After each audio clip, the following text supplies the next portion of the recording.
फरवरी के पहले सप्ताह यानी 2 फरवरी को प्रदोष व्रत रखा जाएगा।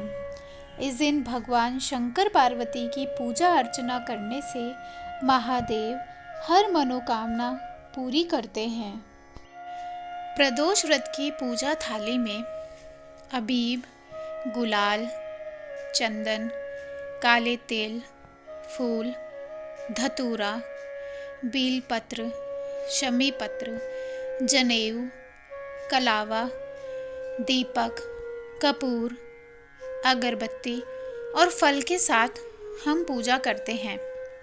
आइए जानते हैं कि प्रदोष व्रत की पूजा विधि कैसे होती है। सबसे पहले प्रातः सूर्य उदय से पूर्व उठना चाहिए। नित्य कर्म से निवृत्त होकर भगवान श्री भोलेनाथ का स्मरण करना चाहिए। कोई आहार नहीं लेना चाहिए। स्नान आदि कर श्वेत वस्त्र धारण करने चाहिए। पूजा स्थल को गंगा जल या फिर कोई भी शुद्ध जल से साफ करना चाहिए। हो सके तो गाय के गोबर से लीपकर मंडप तैयार किया जा सकता है।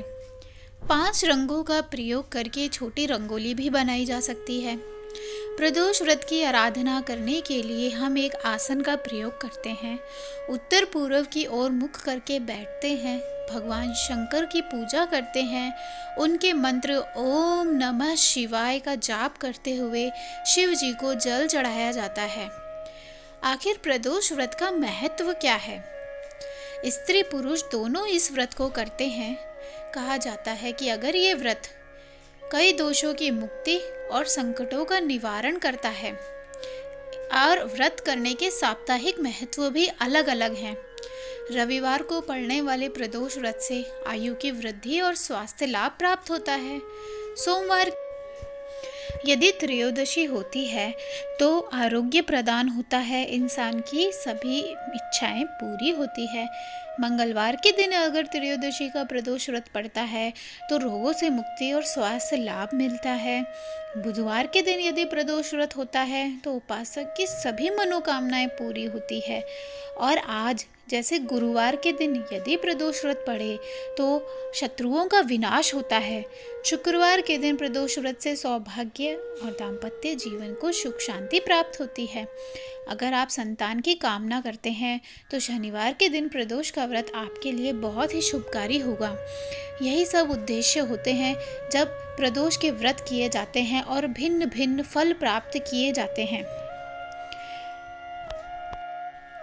आखिर गुरुवार के प्रदोष व्रत की कथा क्या है, चलिए जानते हैं।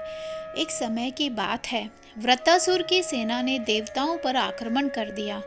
देव और असुरों में भयंकर युद्ध हो गया। असुर सेना हार गई।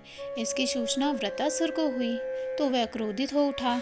स्वयं युद्ध करने का निर्णय लिया। चूंकि वह स्वयं भी मायावी था, विकराल रूप धारण कर लिया, जिससे सभी देवता डर गए और भागकर देवगुरु बृहस्पति से वृत्तासुर के बारे में बताया। वृत्तासुर ने गंधमान पर्वत पर वर्षों तक कठोर तप किया था, इसीलिए उसके पास भगवान शिव का आशीर्वाद था। उससे पूर्व वह राजा चित्ररथ था। एक बार कैलाश पर्वत पर भगवान शिव के पास पहुंचा। वहां उसने माता पार्वती को भगवान शिव के बाएं बैठे देखा तो उसने उनका मजाक उड़ाया। बृहस्पति के शरण में गए। तब माता पार्वती ने क्रोधित होकर कहा कि दुष्ट, तुमने उनको और उनके आराध्य भोलेनाथ का अपमान किया है। इस वजह से मैं तुम्हें श्राप देती हूँ कि तुम राक्षस बन जाओगे और अपने विमान से नीचे धरती पर गिर पड़ोगे। उस श्राप के कारण ही राजा चित्ररथ राक्षस योनि में चला गया और वृत्तासुर बन गया। देवगुरु बृहस्पति ने देवराज इंद्र से कहा कि वृत्तासुर अपने बाल्यकाल से ही भगवान शिव का परम भक्त रहा है।